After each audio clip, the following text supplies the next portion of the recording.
my number 5 is Seven Wonders. Why couldn't you make it your number 7? How do you play Seven Wonders? I bet you've wondered that for a while. 7 times. Go on the internet and The find 3 it. ages. So Seven Wonders is a drafting tableau building game. The game is broken into 3 ages, and every age you will draft 7 cards in the base game, and then 8 in the expansion, isn't it? Well, in the cities, let's leave the expansion. Just you can go with the base game, baby. Work on the base. Be all about that base. Okay, Not but, that base but my number 5 is everything that we own. With Yeah, it. but we can get onto Yeah, that. But it's, I'm just, you're ruining Gary Smith's law. hasn't got to be a minute. He just wants an explanation. 60 seconds another quarter of the video. I'll do 3 here. I'll do 5 there. So we got to card drafting. Yeah, card drafting and tableau building game.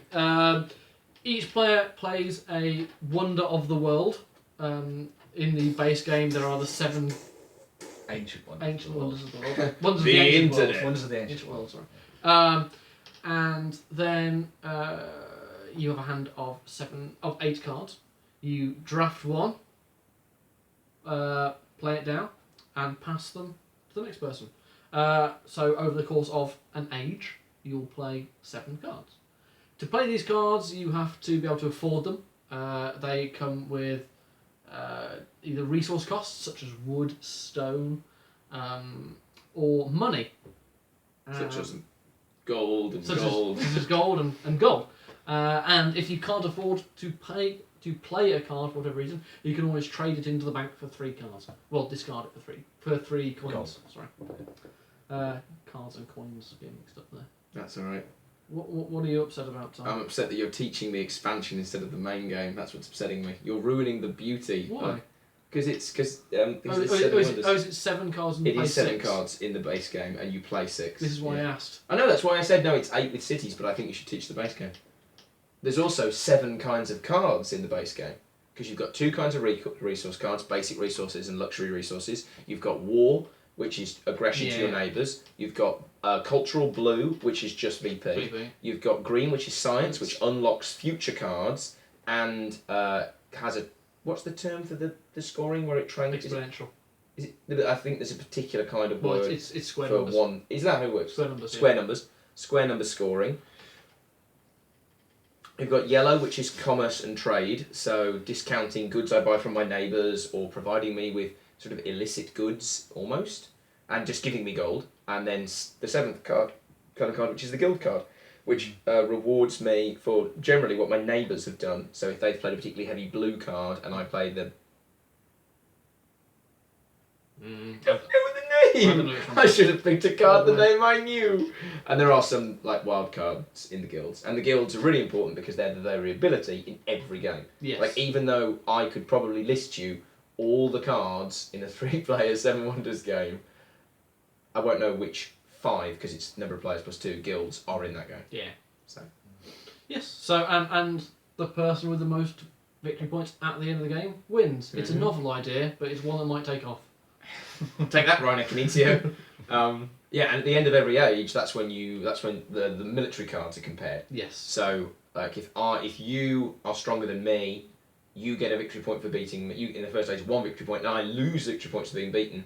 And if Ben is stronger than you, you'll lose a victory point and he'll gain them. But Ben's also sitting next to me, and he'll beat me, so he'll get... Whereas the blue is cold, hard victory points, the red very much, like, if you've played 4 military cards and score a victory point out of it, that's rubbish. But if you've played 1 military card, and over the course of the game you just pummel your pacifist neighbour... It's one of those games where everything is designed around learning the balance of what you do, where you can just produce all the goods that you want to produce, but if you do that, you're taking away the chance to play any other cards. Yeah, everything you make is something you didn't make. So it's like it effectively plays into that sort of design of I'm building a kingdom. So you have to try and measure everything against everything else, and you can ignore certain parts of the game, as a lot of people do. Yeah. People tend to ignore either the blue or military and you can't do science, all 3 of the colours. but no. more often than not, everyone will have just like a little smattering of everything and then specialise into one area, which I think is quite interesting. Well, that's where the beauty of the game comes to me, and this is the big difference between this and something like Suburbia that we just talked about, is that the interaction in this, people have always criticised Seven Wonders for not having enough interaction. I think, I understand that in a larger player game because it goes to 7 players. And if I'm here and someone's over there, I really don't have much interaction with them. But your neighbours, the level of interaction is really key, because winning 7 Wonders is about, like you were talking about in the Suburbia, like that balance between playing the card for yourself and playing the card that somebody else desperately wants. Maybe I'm not playing science, but if you got this, it's way too good. So at the very least, I'll sell it. Or bury it, or whatever. Yeah. I think the way that they designed the interaction with players, while it was possibly to make the game a little bit easier to understand and play mechanically, because as you said, if there are 7 people sitting around a table, you're probably not going to know what that person. You're going to have to keep looking over to see what they're doing. But it plays into almost that feeling of being in the ancient world, where you knew people who were to the west and the east. This is a really good point. But you didn't know anybody that was on the other side of the ocean. Yeah. So I think that it makes you feel like I'm one of those ancient civilizations, and even though look to your borders. most of them come from the same civilization anyway. But And in drafting, in like draft tableau building games, which this is, what other ones have much more player interaction? probably very few, actually. Yeah, I'm trying to think of other drafting games. I mean, like Seasons. Well, It has a little bit more, maybe. But you don't know what other people are going for when you do that, though. Yeah, I would say that. Ooh, well, that's difficult. Well, we've we talked about the base game there, but Yeah. really, if this was the base game, would it be your 5th game? No. Right. So No. first of all, are you counting all the expansions to get it to fit? The ones that we have. Which all of them? Yes, yeah. Right. Okay. Yeah. So first Fair expansion is. Cities. Leaders. Yes. I thought cities was. No, I'm pretty sure it's leaders. I thought it was more cities than leaders. I don't know. I'm pretty sure. Yeah. Anyway, they were very close. So leaders. Yeah, well, we got them at the same time, didn't we? Essentially. Oh yeah, I would. Yeah. So leaders introduces a step before each age. At the start of the game, you draft 4 leaders, and each leader will usually give some kind of like multiplier bonus, or a bonus to a certain type of card. So it'll make Archimedes being probably the best one that there is. Yeah. Arguably the best one. Or sell him and bury him immediately. He gives -1 cost to all science buildings that you're going to build, which in the first age is incredible. Yeah. I quite like Imhotep, the guy that removes one of the costs for the building of your wonder. Yeah. Because that's a very fascinating part of the game that I think people start to understand a little bit more as they play. Just to go on a little tangent. Because building the stages of your wonder gets you a massive amount of victory points, potentially over the course of the game, sort of thing. But you can get resource blocked by people, maybe because obviously you only deal with your neighbours and things like that. And if you don't produce the resources that you need, and they don't produce them, you're never going to buy them or build it yourself. But he removes one of those aspects. So it's the leaders do, as you were saying there, they add that little bit of extra spice to the game that makes it a little bit more interesting. Yeah. Because you're like, oh man, they've taken that card. That means they're going to focus in on military, or Yeah, they've taken the money card. I wouldn't describe the leaders expansion as spice. I would describe it as a recipe, because your leader can determine your whole game. Like when we start playing Seven Wonders, the base game, you can sit there and think, you know what, I'm going to play the red game. Then you don't see red cards and you're not going to, and so you play something else. Whereas in leaders, the leaders you pick will steal. That's what I was going on. I just chose the wrong word, but that's why I wasn't saying you're an idiot. I was saying like, for me, like you using like a cooking word like spice, it is a recipe because in order to build this, I'm going to focus on that. It's like you said with the leaders, they fall into 2 categories: either end of the game victory points for doing X or Y, or a quite heavy in-game effect. Yeah. And it just adds, like you talked about, like building your tableau, and at the end, oh my god, look at this warlike people of culture who had no science. Those leaders add that little bit more. These warlike people of culture who had no science, led by Imhotep and Julius Caesar with Hannibal. That's a cool look. Yeah. Leaders is Leaders is a very, very good expansion, I Mm. feel. It's a very, very important expansion as well. It changes the. I don't want to use the word strategy because it's going to be wrong, but it changes the strategy of the game because It changes the dynamic of it, I suppose. I think it makes it like a much Wider game. gamery game. Yes. Like because I would never teach someone the game with leaders because you're telling that person before the game begins make the right decisions, whereas the game itself is during the game make the right decisions. It's a bit like you mentioned seasons before. You don't teach someone seasons with drafting. No. Because how are they supposed to know Yeah. what the good card I mean, is that's going to define the next hour and a Even half? now, we'll play a game of Seven Wonders and go, what does that leader do? Don't say we. Some of us Yeah. don't Most of do us this.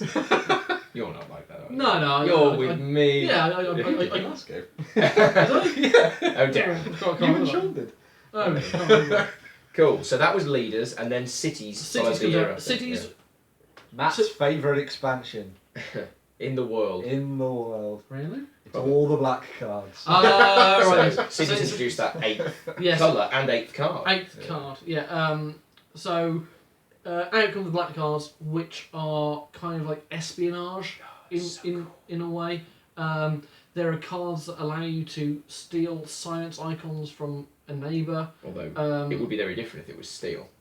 Well, yes. Could you imagine? Yeah. That'd be crazy, yeah, man. duplicate. That'd be cool. Duplicate. Sorry. Oh, Yeah. man. So yeah. So duplicate. Not This is where I've been playing it wrong all along. yeah. Yeah. There are ones that take money off everybody else but gain you money. There are ones that give you a lot of money and your neighbours some. Black market trading. Yeah. There is the important peace card, which Yes, is yeah. the most important Yeah, I was change. about to come to that. There's a big military card. It's There's expensive. there's a couple of big VP cards as well Mm. that are Yeah. you know It's so good, the black cards. they're priced well, but they give a lot of VP for that age that you're in. Mm-hmm. And then there is a card that gives peace, which I think peace came in cities, didn't it? No, yeah. Yeah, it didn't come in leaders. Yeah, because there are extra leaders in That cities comes with the that picks. utilise the mechanics introduced in cities. which is why, yeah. Yeah. So peace means that during the military phase, at the end of an age, you don't fight. You are bypassed. So if I was sat in between Tom and Ben here and I played peace, I get a nice little dove token. And when it comes to the military phase, I'm completely skipped and Tom and Ben fight off. Yeah. Which can deny me victory points because obviously I could be beating them to get victory Yeah. points. But you're probably not if you're playing a peace card. Exactly, yeah. But at the same time, it means I'm not going to lose any victory points from being beaten. Yeah. And And not give easy victory yeah, points. not give easy victory points. And it can also then. It's also that little haha. Well, Tom knows he's going to beat me, and Ben knows he's going to beat me. And he's like, well, I'll play Well, peace. You're going to beat each other. Now they've got to fight Yeah. out, and you can almost force them to play, force one of them to play another military card. So What I want those points more than you. What it also did was it expanded the game beyond just your neighbours, and it Yeah. involved the people another space along from you. Yeah, in that because respect. So if you I- had to pay attention a little bit more to the board. I mean, not in so much as every turn you've got to be looking, No. an extra step, but that time when someone plays the peace card, you suddenly then got to be aware of what's going on. yeah, because also So it didn't make if it I- too complicated, but it's just a little bit more. Because also, if I play peace, then you two are fighting. But if you play Yeah. peace, then Tom and the chair are fighting. I He's don't the know. fourth player, It's chair. fourth player, fourth player chair is fighting. So Remember there with that chair-faced villain from the Tick. I'll get back to you. okay. In But yeah. video number 3. but yes, the peace mechanic and the black cards, and there are some more wonders as well. Mm-hmm. Yeah, they're all wonders, aren't they? Because there's Rome and I think that's it actually. Mm-hmm. Yeah. Do you want to go? No, Rome, and there's also Petra. Oh, Petra, yes. I There's love another one, Petra. there's Petra's my favourite one. There's another one as well. Can you tell me what Petra does? I can't remember, but it's got the gold payout thing on it or Gives a lot of something. gold. Yeah. It's- No, it costs, costs lots of gold. gold. Well, that was it. It costs gold. And You I like really Ephesus. and I really like the gold game. So I like the fact it just paid into everything that I really liked. And also You Giza. sure I you're love thinking of Giza. Ephesus? No, I really like Petra and I really like Giza. Yeah, they're the two. I like Geezer. Geezer's fun. Geezer's fun. B-side. There's another one as well. There's the Peaceful. Yeah, Sophia, Yeah. isn't it? I can't No, remember. Constantinople. No, it's not Constantinople. Anyway, Yeah, but there's Yes, you're there right. are more wonders as well, which again just increases the variance of what can happen. yeah. I mean, that's I mean, in the original base game there are 7 wonders, but then once you play, Leaders introduces Rome, and then Yeah. Cities introduces Peace and Petra. Yeah. Pieces of Petra. Petra pieces. So then we didn't. Then it's the Wonder Pack that came next. We didn't buy the Wonder Pack Yeah, we didn't next, buy but, well, I've looked at it and I wasn't overly. but that comes with the buying Great it. Wall, Stonehenge, Abu Simbel, So we do have it. and but we Mannequin. didn't buy it. We bought it after Babel. And Mannequin P. Oh, okay. Yeah, I so thought- and Mannequin P. Yeah. P. So Oh, Mannequin oh, P, which is a weird wonder, Stonehenge, which is a rubbish wonder, Abu Simbel, which is all about entombing your leaders, Yeah. and the Great Wall of China, which is an amazing wonder. But that's all that expansion added. I quite like Mannequin P. Yeah, Mannequin P's fine. It's the second best. Mannequin P Which is was Mannequin P? it's interesting. Where and you've it either adds a lot got more copy your complex. neighbours Yeah. or Yeah, one of yeah. everything. Yeah, I like And that. then, so that's really the Wonder Pack, so that's just a bit more stuff. Okay, Doesn't so, really introduce so anything. I should take back. I like the Wonder Pack. There's something else that's come out for this I didn't care for. Babel No, is the big no, expansion. no, Babel's come out. There's something else that's come out. But well, there's modern alt looking art. wonders. Yeah, I'm not in the art. Yeah, they don't do Yeah. anything, it's just... No, have a no, look, isn't it? I know they do. Okay, so then there was Babel. Yes, Now, Babel. are you... Because Babel, unlike the other expansions, which we always play with, Babel splits the group. Yeah, Because some people love it, and some people don't. I'll happily play with Babel. Right, 'cause Like, Babel has both the tower, which introduces a massive shift Yes. in the That's- game, This is where the distinction comes in. and the Great Works, which Yeah. is like more complication rather than a Yeah. fundamental change. Yeah. Because I'd watched the review for Babel with Tom Vassell and Sam talking about it, I think it was. Oh, do you know, are we going to talk about Babel properly here? if you want, yeah. Right, then I'm going to actually get the Babel box, and I might post the Babel discussion we're about to have. As an extra. So why don't we finish this? All right, and then we'll do yeah, Babel's discussion. yeah. Okay. So why don't you come back to the table? All right, then I'm coming back. He's coming back. So Come you'd back better to the get table. the Right. drafting started. Um. Ah! Continuity errors, man.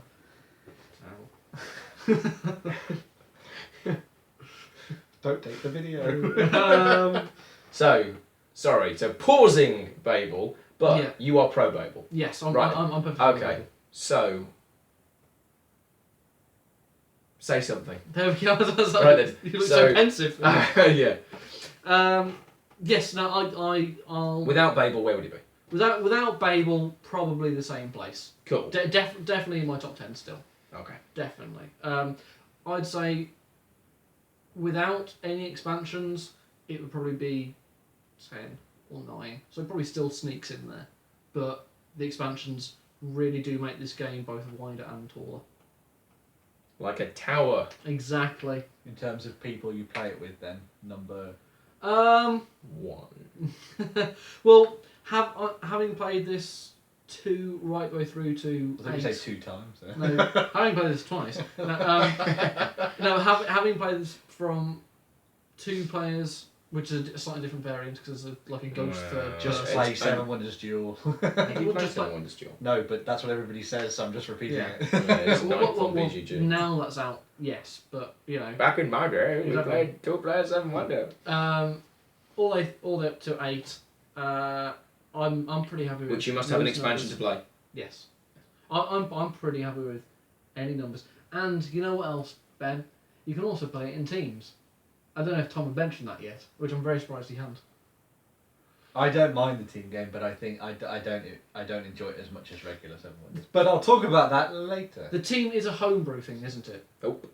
Oh, Jesus, no! I didn't know there were official rules for it. Yeah, if I knew I could homebrew teams into games, I'd be putting them into Well, every game we own. No, You only fight like. No, but we haven't like It's the fighting thing that's different. Yeah, I was gonna say there's not like much difference. And really. you can look Just at fighting. each other's hands and. Yeah, tell yeah, each other yeah. apart. Oh man, I'm going to start putting co-op in games. What can I find? No. Oh, man, Team Game of Thrones, the board game, would make it playable. Right, anyway, 7 Wonders. So, I would play it anytime, any number. It is the go-to game. Yeah. Like, it is the Tahitian vanilla of when there board is a lull in, oh, I don't really know what to play, and there's like 4 or 5 It makes me people, so sad. let's just play Seven Wonders. Yeah, everybody likes Seven Wonders. Yeah. Cool. So Right then. Pause!